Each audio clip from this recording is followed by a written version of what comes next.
সুপ্রিয় বন্ধুরা, আজকে আমরা এখানে সমবেত হয়েছি একটি আনন্দকে ধারণ করবার জন্যে, একটি আনন্দ ঘন বিষয়কে আমাদের স্মৃতিতে উজ্জ্বল করে রাখবার জন্যে। বিষয়টি হচ্ছে বাংলাদেশের প্রথম একটি ফার্নিচার ম্যানুফ্যাকচারিং কোম্পানি, যারা আন্তর্জাতিক মানের ফার্নিচার তৈরি করেন, তারা প্রথমবারের মতো বাংলাদেশের হয়ে সাস্টেনেবিলিটি প্র্যাকটিসের একটি মাইল ফলক অর্জন করেছে। সেটি হচ্ছে ইউনাইটেড স্টেট গ্রিন বিল্ডিং কাউন্সিলের লিড রেটিং সিস্টেমের BD+C B4 ক্যাটাগরিতে প্লাটিনাম সার্টিফিকেট অর্জন করেছে। এটি আমাদের প্রি সার্টিফিকেশন, যেটি আমাদের নতুন project Hatil green building Padma, তার জন্য আমরা অর্জন করেছি। এই প্রি সার্টিফিকেট পাওয়ার জন্য আমাদেরকে এই প্রজেক্টের সমস্ত ডিজাইন, ড্রয়িং, প্ল্যান, পলিসি এবং আমরা কি করব তার বিস্তারিত জমা দিতে হয়েছে। তার প্রেক্ষিতে আমরা প্রি সার্টিফিকেট পেয়েছি।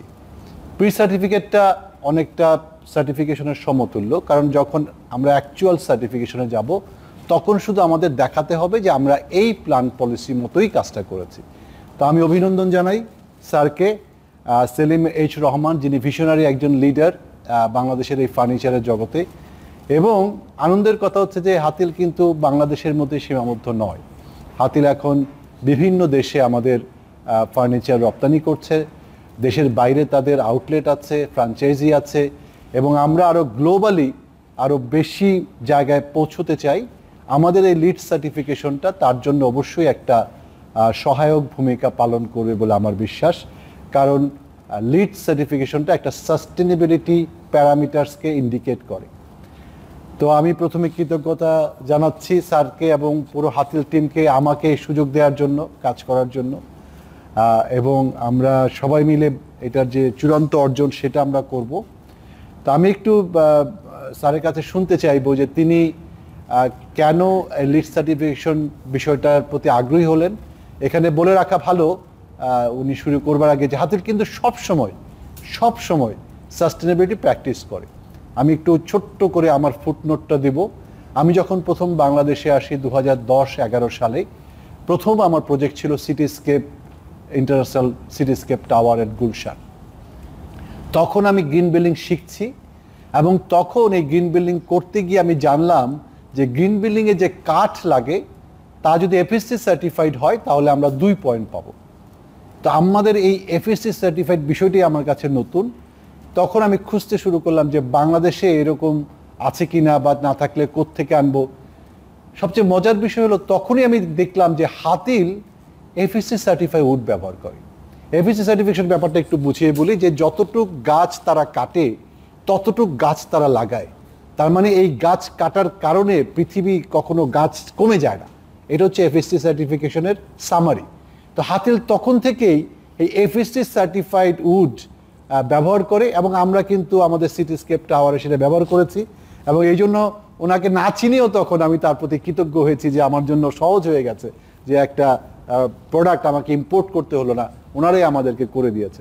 যাই হোক, সেই প্রেক্ষিতে আমরা শুনতে চাইব সেলিম এইচ রহমান স্যারের কাছ থেকে যে আপনি কেন সাস্টেনেবিলিটি আমাদের লিড কেন করলেন, এবং সাস্টেনেবিলিটি প্র্যাকটিসটাকে আপনি কীভাবে দেখেন। ধন্যবাদ। আসলে হাতিল যখন শুরু করে তখন থেকেই যেই বিষয়টা ছিল যে আমরা যে ওয়েস্টেজকে কিভাবে রিডিউস করা যায়, ওয়েস্টেজকে কিভাবে আমরা ফেলে না দিয়ে, এবং এই ফেলে দেওয়া মানে কিন্তু একটা আমাদের পরিবেশে একটা জঞ্জাল ক্রিয়েট করা। আমরা যদি সবাই এই বিষয়ে সচেতন হই তাহলে আমাদের ওয়েস্টেজ আমরা কমাতে পারি। এবং আমি দেখেছি বিভিন্ন জায়গায়, পৃথিবীর বিভিন্ন দেশে ওয়েস্টেজকে কিভাবে রিসাইকেল করে আরেকটা ভ্যালুয়েবল প্রোডাক্ট তৈরি করে। সেই তখন থেকেই আমার ইচ্ছা, যেটা আসলে আমরা এই পদক্ষেপ লিড সার্টিফিকেশনের পদক্ষেপ নেওয়ার আগে আমরা এই যে আমরা কাঠের ফার্নিচার তৈরি করি, সেখানে কাঠের ফ্যাক্টরিগুলিতে কাঠের কাজ করতে গেলে অনেক ডাস্ট তৈরি হয়, আমাদের অনেক অফ কাট হয়। সেটাকে আমরা একটা প্রক্রিয়ার মাধ্যমে সেটা দিয়ে বোর্ড তৈরি করি। আমরা যে আমাদের সোফাতে আমরা ফোম ব্যবহার করি, সেই ফোমগুলো সেখানেও আমাদের ওয়েস্টেজ হয়, সেটাও আমরা রিসাইকেল করে আপনার রিবন্ডেড ফোম তৈরি করি। এবং আরেকটা বড় কথা হলো, এই ডাস্টগুলো যদি আমরা মানে প্রপার মেথডে কালেক্ট না করি, তাহলে কিন্তু যারা কাজ করে এই ফ্যাক্টরিতে তারা যে শ্বাস প্রশ্বাস নিচ্ছে, সেখানে কিন্তু তাদের একটা সময়ের পরে তাদের কিন্তু স্বাস্থ্যের বিভিন্ন রকম ক্ষতি হয়। এই সব মাথায় বিবেচনা করে আমরা এই বিষয়টা প্রথম থেকেই উদ্যোগে ছিলাম। সব কিছু একদিনে করতে পারি নাই, কিন্তু আমাদের ইচ্ছা ছিল, চেষ্টা ছিল, এবং ধাপে ধাপে আমরা ওই দিকেই যাচ্ছি। এবং লিড সার্টিফিকেটের ধারণাটা আসে যখন আমাদের ফ্যাক্টরি আমরা আবার এক্সপানশন করার প্ল্যান নেই, তখন এই বিষয়গুলো আমি দেখেছি গার্মেন্টসের সাথে কাজ করতে যে এক সময় এই যে গার্মেন্টসের একটা আমাদের বড় ধরনের দুর্ঘটনা ঘটলো রানা প্লাজা, তারপর থেকেই যে কমপ্লায়েন্সের বিষয়গুলো অনেক জোরালো হয়েছে। মানে ওয়ার্ল্ড ওয়াইড বায়াররা এই বিষয়গুলোকে এখন প্রচণ্ডভাবে মনিটর করে। হাতিলও যেহেতু এখন এক্সপোর্ট করছে, ভবিষ্যতে আরও অধিক এক্সপোর্ট করতে চায় এবং ইন্টারন্যাশনাল মার্কেটে থাকতে চায়, সুতরাং হাতিলও মনে করে যে তাদের এই বিষয়গুলো এখন থেকে চিন্তা করা উচিত। যদিও আমাদের উপরে এইরকম কোনো বাইন্ডিংস এখন পর্যন্ত সরকার বা অন্য কোনো সংস্থা থেকে আসে নাই, কিন্তু হাতিল নিজস্ব চিন্তা থেকেই আসলে এই ব্যাপারটার দিকে উদ্যোগী হয়েছে। এবং সেই পরিপ্রেক্ষিতে আমরা আসলে আপনার পুরো গাইডলাইন কিভাবে আমরা এদিকে যেতে পারি আপনার শরণাপন্ন হই। এবং ধন্যবাদ আপনাকেও যে আমাদের এই পুরো প্রক্রিয়ায় আপনি আমাদেরকে যথাযথভাবে সহযোগিতা করেছেন। আমরাও সেই লক্ষ্যে কাজ করে যাচ্ছি এখনও। ধন্যবাদ। ধন্যবাদ স্যারকে, ধন্যবাদ। আমি কয়েকটা কথা বলি আরেকটু, সেটা হলো যে আমরা কিন্তু এই প্রজেক্টটা একটা ক্যাম্পাস প্রজেক্ট। এখানে অনেকগুলো আমাদের এক্সিস্টিং রানিং বিল্ডিং আছে এবং একটা নতুন বিল্ডিং হচ্ছে প্রায় 5.5 লক্ষ স্কোয়ার ফিটের। কেমন? তা আমাদের প্রথম ফেজে আমরা কিন্তু এই নতুন বিল্ডিংটার প্রি সার্টিফিকেশন নিলাম, কিন্তু এর আগে আমরা এই পুরো এক্সিস্টিং বিল্ডিং ক্যাম্পাসের একটা প্রিলিমিনারি অ্যাসেসমেন্ট করেছি। তো সেখানে কতগুলো উল্লেখযোগ্য বিষয় আমি দেখেছি, আমি এটা উল্লেখ করে রাখতে চাই স্মরণীয় করবার জন্য। প্রথম যে বিষয়টা স্যার বললেন সেটা হচ্ছে যে ডাস্ট। আমাদের সিমেন্ট ফ্যাক্টরি এবং এই উড ফ্যাক্টরিতে ডাস্ট একটা হিউজ ইস্যু, অবশ্যই নিটিং ফ্যাক্টরিতেও ইস্যু, কিন্তু উড ফ্যাক্টরিতে অনেক বড় ইস্যু। কিন্তু দেখলাম যে উনি প্রতিটা ওয়ার্কিং স্টেশনের পাশে যেখানে কাঠ কাটা হয় একটা বড় বড় মেশিন আছে যে ডাস্ট কালেক্ট করে, কেমন, এবং সেগুলো কালেক্ট করে আবার এটাকে একটা বিস্কিটের মতো বানিয়ে সেটাকে আমরা আবার কনভার্টেড টু এনার্জি। সো এইটা আমার কাছে খুব অভিনব মনে হয়েছে এবং মেশিনটা দেখে আমার কাছে মনে হয়েছে যে সিগনিফিক্যান্ট ইনভেস্টমেন্ট, যেটার ওই এনার্জি দিয়ে এটা রিটার্ন হবে না, এটা রিটার্ন হবে আমার এমপ্লয়ির হেলথ দিয়ে, তার প্রোডাক্টিভিটি দিয়ে। তো এই চিন্তাটা একজন ব্যবসায়ী করে, এটা আমার জন্য একটা অভিনব একটা অভিজ্ঞতা।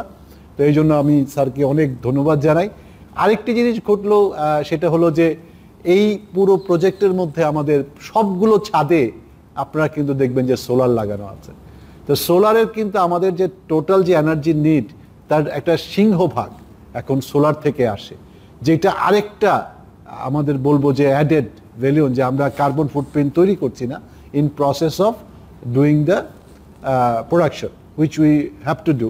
সো এই যে বিষয়গুলো, এই বিষয়গুলো আসলে খুব প্রাণ থেকে না করলে, শুধু ব্যবসায়িক চিন্তা করলে হয় না। তো আমি এই জন্য স্যারকে ধন্যবাদ জানাবো যে স্যার এটা করেছেন। এবং আমরা আগে পরে আমাদের এই যে গ্রিন বিল্ডিংয়ের যে মেজার্সগুলো যেটা স্যার বললেন, স্টেপ বাই স্টেপ আমরা পুরো প্রজেক্টেই কিন্তু ছড়িয়ে দেব, সব কিছুতেই আমরা চেষ্টা করব যে এই কনসেপ্টগুলোকে রাখতে। আমি আরেকটা একটু ছোট্ট প্রশ্ন করবো স্যারকে, যেহেতু আমরা প্রি সার্টিফিকেট নিলাম এবং ডিজাইন ফেজটা শেষ হয়েছে, আপনার কাছে খুব কস্টলি মনে হয়েছে কি বেনিফিটের তুলনায়, আর কমপ্লেক্স খুব মনে হয়েছে কি না, একটু বলবেন?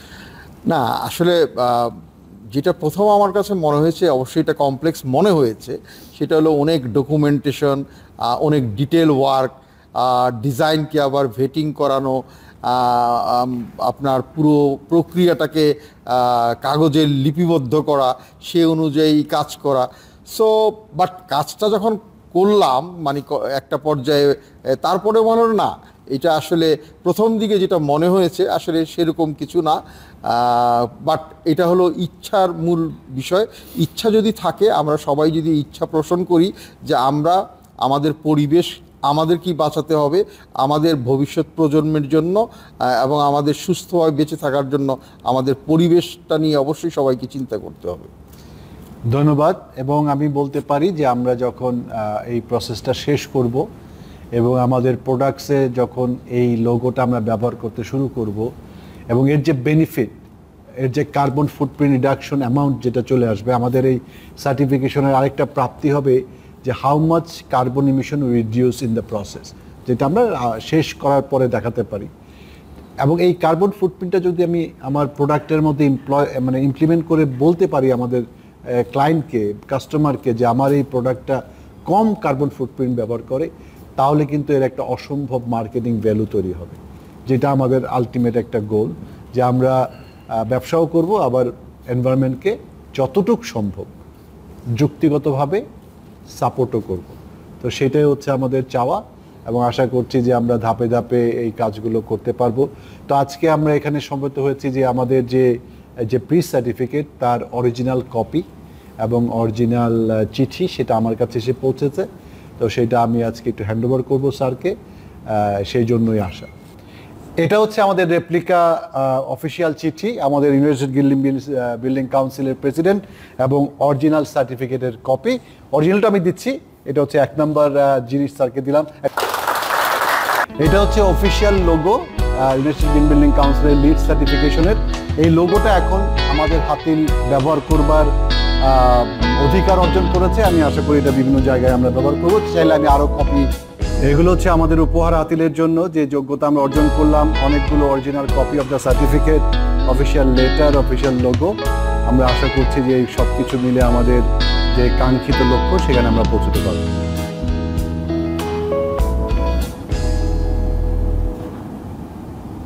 Thank you, thank you, thank you, thank you.